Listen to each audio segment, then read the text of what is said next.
मिठी किंवा एकत्र बसल्याने STI होतो. सगळे STI सारखे नसतात. STI म्हणजे फक्त सेक्स करणाऱ्यांनाच होतो. एक छोटासा प्रश्न, तुम्हाला वाटतं का एखाद्या व्यक्तीने कधीच सेक्स केलं नसेल तर सेक्शुअल इन्फेक्शन म्हणजेच STI होऊ शकत नाही? अनेकांचं उत्तर नाही असंच असतं, कारण आपल्या समाजात एक मोठा गैरसमज आहे. STI म्हणजे फक्त सेक्स करणाऱ्यांनाच होतो.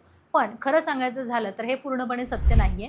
काही लैंगिक संसर्ग हे लैंगिक संबंधांमुळे पसरतात, पण काही संसर्ग इतर मार्गांनी शरीरात जाऊ शकतात. त्यामुळे या विषयाची खरी माहिती प्रत्येकाला असणं गरजेचं आहे. आज याच विषयावर प्रसिद्ध सेक्सॉलॉजिस्ट काय सांगतात जाणून घेणार आहोत. डॉक्टर उमेश मुंदडा यांचा आशा किरण क्लिनिक 1985 पासून लोकांच्या सेवेत आहे. गेल्या 40 वर्षांपासून ते आरोग्य विषयाच्या मार्गदर्शन लोकांना देत आहे. मुंबई, पुणे, नाशिक, कोल्हापूर, नगर या शहरांमध्ये त्यांचे क्लिनिक असून संभाजीनगरमध्ये मुख्य शाखा आहे, जिथे ते सोमवार ते शुक्रवार प्रॅक्टिस करतात आणि शनिवारी रविवारी पुण्याला आणि मुंबईला असतात. सर्वात आधी एक गोष्ट समजून घ्या, सगळे STI सारखे नसतात. काही संसर्गाचा मुख्य मार्ग लैंगिक संबंध असतो, तर काही संसर्ग त्वचेमधून थेट संपर्क करू शकतात. चुंबन किंवा संक्रमित रक्त किंवा दूषित वस्तूचा संपर्कातून पसरू शकतात.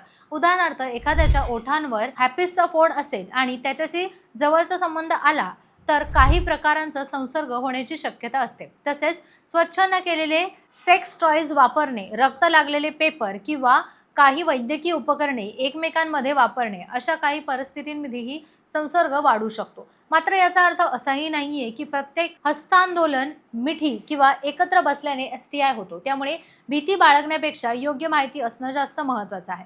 आणखी एक महत्त्वाची गोष्ट म्हणजे STI सुरुवातीला कोणतेही लक्षण दाखवत नाही. म्हणजे व्यक्ती पूर्णपणे निरोगी वाटत असतो, पण शरीरात संसर्ग सुरू असतो. काही दिवसांनी किंवा काही महिन्यातच लक्षणं दिसू लागतात. म्हणूनच फक्त मला काही त्रास नाही म्हणजे मला काही झालेलं नाही असा निष्कर्ष काढणं योग्य नाहीये.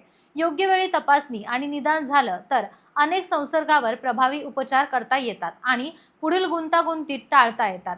पुढील भागामध्ये लक्षण कोणत्या गोष्टींमुळे धोका वाढतो, कोणत्या STI बरे होतात आणि शेवटचा प्रभावी निष्कर्ष. तर अशाच महत्त्वाच्या माहितीसाठी चॅनलला नक्की सबस्क्राईब करा.